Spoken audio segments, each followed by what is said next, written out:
tansurullaha yansurkum wa yuthabbit aqdamakum. Kalau kita sudah tidak percaya Abu Hurairah, sudah tidak percaya Anas bin Malik, sudah tidak percaya kepada ibunda kita Aisyah, dengan apa kita akan tahu bagaimana cara beribadah? Sementara banyak hadis-hadis terkait dengan tata cara ibadah Nabi SAW diriwayatkan dari Aisyah radhiyallahu anha. Dengan apa kita beribadah? Maka lihat ibadahnya orang-orang Syiah. Kenapa ibadah mereka seperti itu? Cara sholatnya mereka berbeda dengan kita, karena mereka tidak meriwayatkan dari jalur yang benar. Karena bukan dari sumbernya. Kalaupun ada sumbernya, itu yang mereka buat-buat. Dan wajib kita sampaikan ini, sekalipun akan banyak yang alergi. Kenapa harus dibahas terus Syiah ini? Karena Syiah ini lebih berbahaya dari orang-orang kafir. Kalau orang kafir jelas itu musuh kita, sudah jelas. Tapi kalau orang-orang ini karena mereka mengaku Islam, tapi akidah mereka menyimpang dari Islam, ini bagaikan duri dalam daging. Sakitnya lebih nyakit daripada apa? Duri yang jelas-jelas nampak yang bisa kita hindari. Ini bahayanya. Makanya para ulama dari zaman ke zaman selalu mengingatkan. Lihat Al-Imamul Barbahari hidup di abad ketiga, beliau menjelaskan tentang penyimpangan mereka. Karena begitu bahayanya akidah ini, yang tidak boleh kita tolerir. Entah itu karena keluarga kita, karena teman kita, siapapun mereka, lebih berbahaya kita bermuamalah dengan mereka daripada kita bermuamalah dengan orang-orang yang sudah jelas akidahnya. Karena sangat berbahaya. Karena mereka ini berkamuflase, sehingga samar bagi orang, sulit dibedakan, kecuali orang-orang yang tahu, yang punya ilmu tentang bagaimana menilai amalan mereka, akidah mereka, manhaj mereka. Orang-orang awam yang penting mengakui Islam. Lihat bagaimana banyak orang terpengaruh. Sudah mulai pelaksanaan Idul Qadir, peringatan Hari Karbala dan semisalnya di Indonesia ini. Siapa yang mereka pengaruhi? Orang-orang awam. Mereka ingin mengumpulkan kekuatan.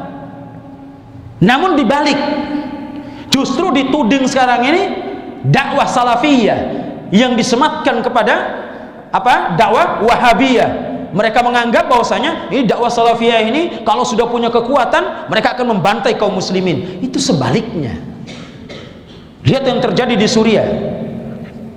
Siapa yang membantai kaum muslimin? Akidah Nusairiyah. Nusairiyah ini menuhankan manusia. Menuhankan manusia. Akidah Ad-Duruz. Ini walaupun pecahan Syiah, tapi Syiah yang ekstrim ini. Nusairiyah dan Ad-Duruz ini. Mereka menyembah makhluk terang-terangan. Sebagaimana mereka menyembah awal pertama kali munculnya Ad-Duruz misalnya, menyembah Al-Hakim bi amrillah. Disembah selain Allah Subhanahu wa taala. Dan demikian akidah dari turun temurun. Kalau kita tidak menjelaskan tentang bobroknya akidah mereka, dengan cara apa kita menyelamatkan akidah kaum muslimin? Sementara mereka ini sistematis untuk mempengaruhi kaum muslimin dengan akidah-akidah sesatnya mereka. Apalagi diiming-iming dengan harta dan semisalnya. Karena orang itu akan mudah goyah imannya dengan harta. Makanya Nabi SAW mengatakan apa? Badiru bil a'mali fitanan kaqita'il lailil mudlim. Bersegeralah kalian beramal sebelum datang fitnah-fitnah seperti potongan-potongan malam yang gelap gulita. Bagaimana fitnahnya? Yusbihur rajulu mu'minan wa yumsi kafira. Pagi hari beriman, sore kafir. Wa yumsi mu'minan wa yusbih kafira. Sore hari beriman, pagi hari kafir. Yabi'u dinahu bi'aradin minad dunya. Apa sebabnya? Dia menjual agamanya dengan sedikit perhiasan dunia.